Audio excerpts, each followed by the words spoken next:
mediados del siglo XVIII, entre los años 1700 y 1800, la demografía europea sufre una notable transformación al aumentar la población de 115 a 190 millones de habitantes. Esto según censos basados en estadísticas de impuestos, registros de nacimiento y de difunciones, y de un conteo en general de la población. Existen dos grandes y distintivos sistemas en la historia de la población europea: un antiguo régimen demográfico para los siglos XVI, XVII y parte del siglo XVIII, y otro propio de la revolución demográfica para la segunda parte del siglo XVIII y del siglo XIX. Al final del siglo XIX, en 1900, Europa alcanzó los 400 millones de habitantes. Este crecimiento fue muy importante para la revolución industrial, porque significaba mano de obra abundante para la industria y un mayor consumo de toda clase de productos. Otro punto importante en esta transformación demográfica es el descenso continuado y progresivo de la mortalidad, la cual a principios del siglo XVIII pasa de un 38 por mil a un 25 por mil a finales del siglo. La combinación de una mortalidad en descenso y una natalidad elevada provocaron el alto crecimiento vegetativo, cuya consecuencia fue no solo un aumento de la población en todos los países europeos, sino también una fuerte migración desde Europa a otros continentes, sobre todo en la segunda mitad del siglo XIX. La revolución industrial y las revoluciones políticas tienen importantes consecuencias en la sociedad actual, diferenciándose con el antiguo régimen en la igualdad de todos los hombres ante la ley y en la desaparición de los estamentos. La nueva sociedad se estructuró como una sociedad de clases en las que los ricos seguían estando en la nobleza, manteniendo la posesión de tierras.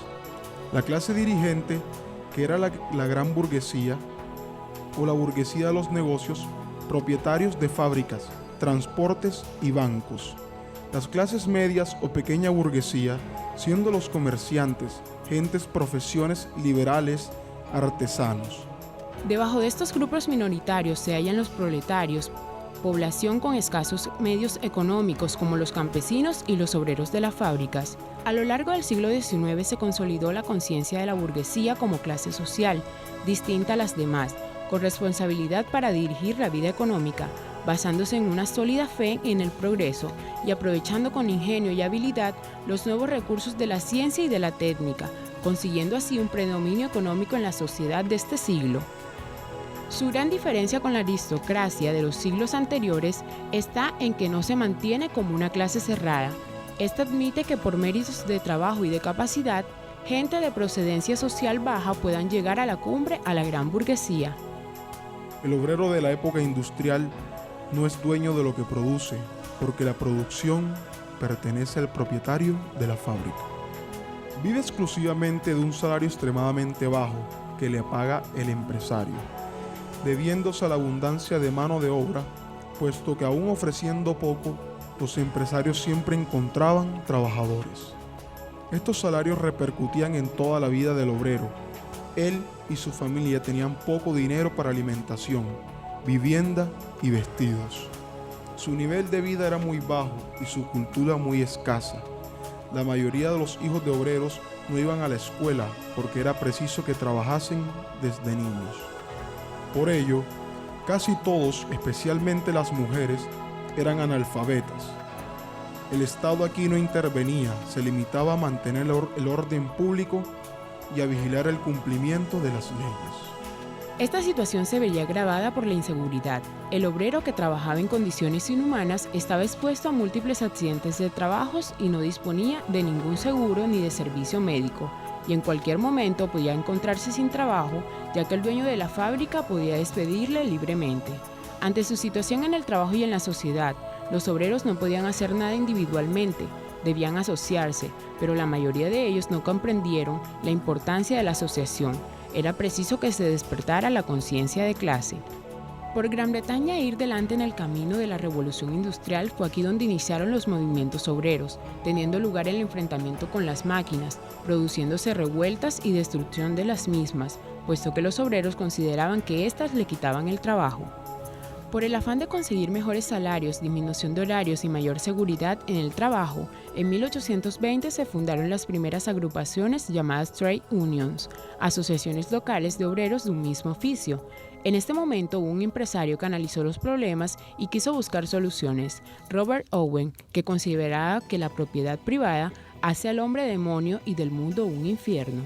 Para Owen, solo la acción de los propios obreros podía mejorar su situación, consiguiendo una federación de estas asociaciones con 500.000 miembros en toda Gran Bretaña, pero razones de tipo político y el temor de algunos empresarios hicieron que fuera declarada ilegal y disuelta por el gobierno. Hay que recordar que en las primeras monarquías parlamentarias de Europa y también en Gran Bretaña, el sufragio censitario impedía la participación de los más pobres en la vida política, pues no podían elegir ni ser elegidos. Los dirigentes obreros redactaron y presentaron al Parlamento un documento que llamaron Carta, pidiendo el sufragio universal. Este movimiento llamado cartismo fracasó como fracasó la Revolución de 1848.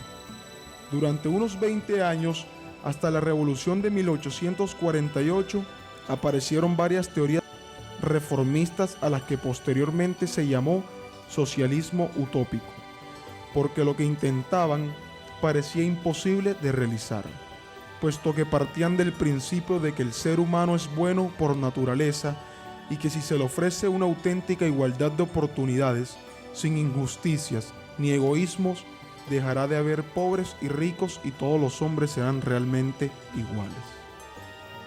Para conseguirlo, consideraban que era preciso suprimir la propiedad privada de los medios de producción como lo eran los campos de cultivo, fábricas, máquinas, que debían ser propiedad colectiva. Marx afirmaba que para conquistar el poder todos los obreros debían unirse. Por ello, en 1864, ayudó a crear en Londres una asociación internacional de trabajadores, en la que quiso darle un carácter internacionalista por encima de los sentimientos nacionalistas de sus militantes. Es por ello que esta asociación tuvo problemas con los gobiernos de los distintos países, porque apoyaba las huelgas y otras acciones reivindicativas de los derechos de los obreros. Este movimiento fue sofocado por el ejército del gobierno de la Tercera República Francesa en 1870, dando lugar a luchas callejeras y terribles desastres, como el incendio y destrucción del Palacio de Tullerías, que había sido la residencia de Napoleón III. La represión tras el fracaso de la Común fue muy dura. Miles de participantes en estos hechos fueron ejecutados y muchos otros desterrados de París. Los progresos del sindicalismo fueron lentos a causa de la falta de instrucción de los obreros, lo que les impedía organizarse convenientemente y de la hostilidad de los empresarios y de los gobiernos burgueses. Los sindicatos obreros que surgieron en Gran Bretaña se extendieron por todos los países y adquirieron distintas tendencias socialistas, anarquistas y cristianos. En 1902 se fundó una Federación Internacional de Sindicatos. Los resultados de la acción sindicalista fueron muy importantes.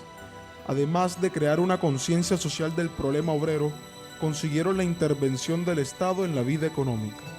Poco a poco, el obrero dejó de estar solo frente al patrono.